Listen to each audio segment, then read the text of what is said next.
One of the mistake I made when planting my okra is not realizing that my container has been retaining water, and okra does not like soggy soil. It has to be it has to be moist, not soggy.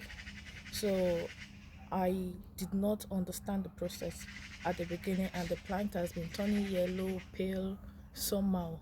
So I almost killed my plant because I had little knowledge.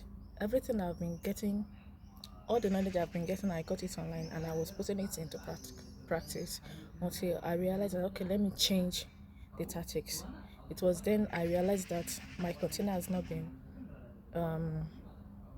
releasing the water, it has been retaining it. So I had to like okay, let me change the plan. I used another bucket, spread the the soil.